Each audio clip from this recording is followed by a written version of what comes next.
네, 오늘 새벽에 이제 뉴욕 증시는 경기 부양책 합의 가능성에 대한 기대감이 작용하며 3대 지수가 모두 강세로 마감이 되기는 했습니다. 하지만 이제 우리가 또 시장에서 체크해야 할 부분들이 많죠. 미국 대선을 앞두고 TV 토론회도 시작이 되고 이 추가 부양책 합의가 또 중요합니다. 여기 이제 기술주들의 반등 지속 여부도 상당히 궁금하실 것 같은데요. 오늘은 10월 미국 증시 체크 포인트로 주제를 삼아봤습니다. 미중산업경제연구소 조용찬 소장과 함께할게요. 소장님 안녕하세요. 예, 안녕하십니까? 네, 일단은 미국의 기술주들을 중심으로 최근에 좀 변동성이 확대되기는 했었잖아요. 그 배경을 우리가 어떻게 먼저 정리를 해볼 수 있을까요? 가장 중요한 것은 대선과 관련된 불확실성이 커지고 있기 때문에 그런데요.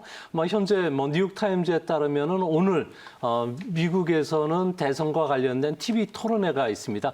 90분간 진행될 예정인데요.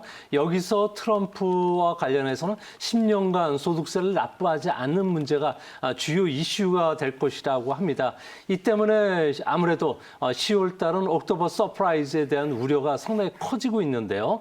미국에서는 대선과 관련해서 2000년처럼 대접전이 벌어짐에 따라서 한 달 이상 또 길게는 내년 초까지도 승자가 확정되지 못하는 사태를 우려하고 있다고 합니다. 당시 아들 부시 대통령과 엘고 후보 간의 플로리다를 두고서 537표 차로다가 29명의 선거인단이 부시 대통령이 가져가면서 선거가 바뀌게 됐는데요. 이 때문에 이번에도 아무래도 5주 이상 대선 승자가 확정되지 않을 가능성이 있고요. 2000년에만 하더라도 11월 한 달만 S&P 500 지수가 무려 10% 가까이 폭락하는 사태가 있었다고 합니다. 이번에도 아무래도 미국에서는 50개 중에서 44개 주가 우편 투표를 확대할 것으로 예상이 되고 있고요. 또 여기에 따라서 유권자의 58%인 8천만 명이 우편 투표를 할 것으로 보여진다는 점에서는 앞으로 진짜 선거는 11월 3일 대선 이후부터 시작이 될 가능성이 크지 않나 보여지고요. 이렇게 되면 아무래도 1월 20일 날 대통령 취임식이 예정이 되어 있는데 두 후보가 모두 단상에 올라갈 가능성이 있고요. 이렇게 되면 낸시 펠로시 하원 의장이 임시 대통령에 취임하는 초유의 사태들이 일어날 수가 있기 때문에 미국에서는 아무래도 이번에 변동성 확대를 좀 조심스럽게 전망하는 그런 분위기입니다. 그러면 이제 미국의 기술주들을 바라보는 지금 시장의 시각은 좀 어떤가요? 네, 기술주들 같은 경우에는 주가 하락에 따라서 과열 현상은 해소가 됐지만 내년도까지 기술주의 실적들이 주가에 지금 반영이 되어 있는 상태라고 합니다. 특히 월가 같은 경우에는 우려하는 점은 이번 대선 결과와 달리 미국 민주주의와 관련된 신뢰성이 크게 훼손되지 않을까 우려하고 있는데요. 금융시장의 안정성이 훼손되는 사태가 일어난다면 비단 달러 가치 하락에 그치지 않고 주가라든지 채권 시장까지도 악재가 발생할 가능성이 크다고 합니다. 이 때문에 대선과 관련해서는 미국에서는 아무래도 투자가들 사이에서는 리스크 테이크를 좀 자제하는 움직임이 벌어지고 있고요. 대선과 관련된 승자가 확정되기 전까지는 굳이 서둘러서 살 필요가 없다는 분위기가 좀 팽배한 상황입니다. 이 때문에 기술주가 하락을 아예 멈추고 추세적으로 돌아서기 위해서는 경기 부양책 효과가 떨어져서 숨이 지금 헐떡거리는 그런 상황에서 감초제 역할을 해줄 수 있는 경기 부양책이 실질적으로 발표가 돼야 되겠고요. 이뿐만 아니라 대선 승자와 관련해서 조기 확정이 된다든지 코로나 감염 2파와 관련해서도 이게 완전히 꺾이는 상황이 발생이 돼야지만 기술주를 비롯해서 경기 민감주들이 추세적인 반전이 가능하다고 보고 있습니다.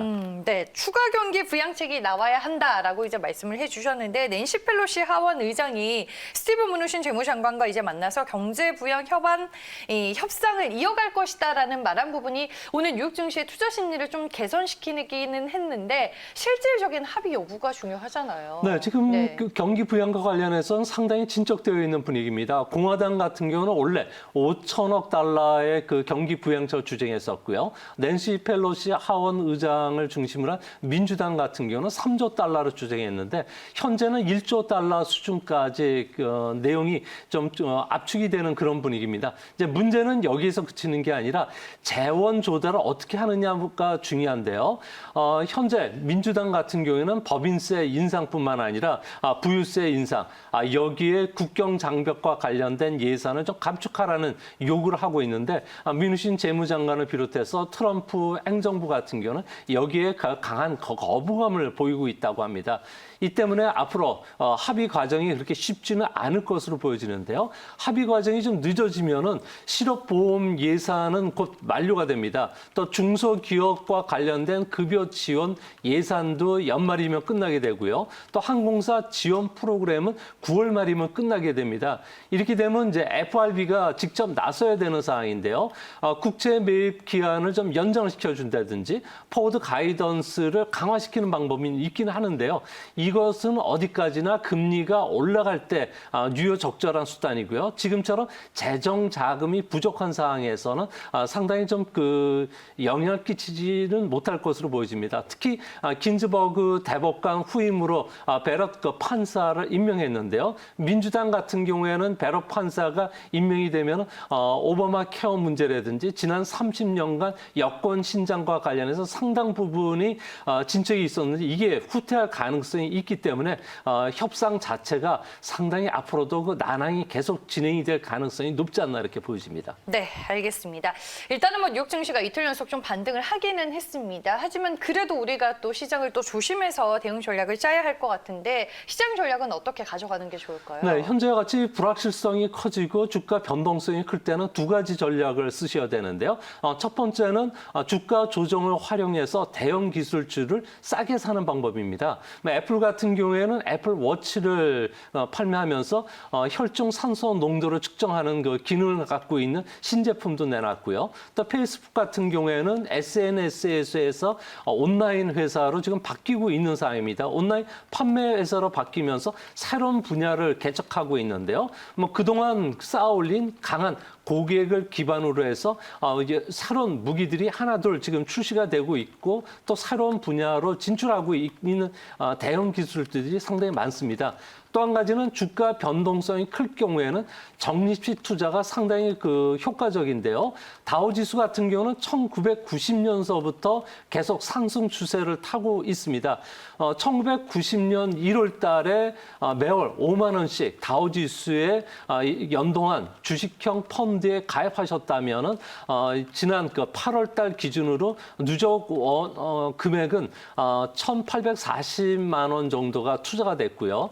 또한 이번 8월 말 기점으로 해서 주식 투자 가치는 무려 6,321만 원 정도가 되기 때문에 투자 수익은 무려 4,481만 원 정도가 될 정도로 연간 투자 수익은 6.9%인 점을 비교해 보면 정식 투자도 상당히 좋은 투자 환경이 되지 않나 이렇게 보여집니다. 네, 알겠습니다. 그리고 이제 미국 선거와 미국 주식 시장의 상관관계가 또 상당히 높잖아요. 이번 미국 대선의 뭐 시나리오를 전망해 봤을 때 내년 미국 증시의 상승 여부를 좀 어떻게 볼 수 있나요? 네, 세계 2차 세계대전 이후에 S&P 500 지수를 보면요. 4년 단위로 대통령 임기와 같이 분석을 해보면 연평균 8.4% 정도 상승을 했습니다. 중간 선거에가 가장 낮고요. 대선 1년 전이 좀 높았던 편입니다. 이런 측면에서 보면은 내년에 코로나 백신과 관련된 접종이 전체적으로 확산이 될 것으로 보여진다는 점에서 경제 활동도 재개가 될 가능성이 높은데요. 이렇게 되면 보수적으로 보더라도 월가에서는 미국의 GDP 성장률은 내년도에는 플러스 3.9%, 또 비관적으로 낙관적으로 봤을 경우에는 6%까지 올라간다고 합니다. 이렇게 되면 S&P 500 지수들 같은 경우에는 5에서 한 10% 정도 상승할 수 있을 거로 보여지고요. 바이든이 대통령으로 당선이 된다면 청정에너지, 중국 테마주, 의료보험과 관련된 확대 관련주들이 반등할 가능성이 높고요. 반면에 트럼프가 재선이 확정이 된다면 경기 민감주인 유통이라든지 석유, 은행, 항공업종이 수혜를 받지 않을까 생각이 됩니다. 네, 알겠습니다. 오늘 우리가 또 10월 미국 증시에서 꼭 체크하고 넘어가야 할 부분들 모두 정리를 해봤고요. 지금까지 미중산업경제연구소 조영천 소장과 함께했습니다. 오늘 말씀 고맙습니다.